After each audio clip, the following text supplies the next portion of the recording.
P for promo में खुश आमदीद। जी तो व्यूअर्स, ड्रामा सीरियल मेरा दिल मेरा दुश्मन की नए आने वाली एपिसोड में आप देखेंगे कि एमन भी चली आयशा के ख़िलाफ़। एमन अपनी माँ को कहती है कि मेरा दिल चाहता है कि मैं इस आयशा का गला घोंट दूँ, हर वक्त शामिर को मेरे ख़िलाफ़ भड़काती रहती है। तो परवीन बेगम कहती हैं कि बकवास बंद करो, ऐसी कोई बात नहीं है, ये बस तुम्हारे दिमाग का फतूर है, बल्कि तुम अपनी इस हालत की ज़िम्मेदार खुद हो और ये ही सच है। शामिर का इससे नफ़रत करना सिर्फ़ और सिर्फ इसी वजह से है कि इस एमन ने सबके मुखालिफ जाकर अली से शादी की और जो घटिया इंसान भी डिक्लेयर हुआ सबके सामने।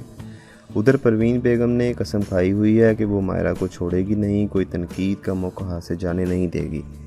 परवीन को बस यही है कि मायरा माँ ना बने बस, और ये कमबख्त उठते बैठते मायरा को लान तान और तंज करती ही रहती है इसी बात को लेकर।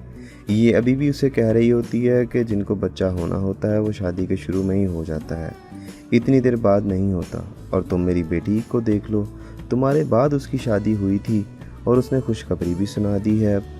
मायरा परवीन की बातों पर खामोश ही रहती है क्योंकि उसे पता है कि परवीन की ज़िंदगी का बस एक ही मकसद है, ना खुद खुश रहो ना किसी और को रहने दो। दूसरी तरफ शाहीना से सौतन बर्दाश्त नहीं हो रही राबिया की शक्ल में। वो आते जाते उसे बुरा भला ही कहती रहती है, जबकि राबिया आगे से खामोश ही रहती है। लेकिन अब तो इसने हद ही कर दी। शाहीना ने गुस्से से राबिया के मुंह पर थप्पड़ मार दिया है, जिसका राबिया को सख्त दुख हुआ है और वो बेचारी रो रही होती है। ये तो इतने में उसका शौहर आ जाता है, उससे पूछता है कि तुम क्यों रो रही हो, तो राबिया उसे बताती है कि शाहीना ने थप्पड़ मारा है। वो कहता है कि मैं भी पूछता हूँ उसे क्या मसला है, तो राबिया उसे रोक देती है ये कहकर कि खुद ही एक दिन शाहीना मुझे कबूल कर लेगी। सवाल ये है कि ज़फ़र लड़के का बाप बनेगा या लड़की का। आप इससे मुतल्लिक हमें अपनी कीमती राय से ज़रूर आगाह कीजिएगा।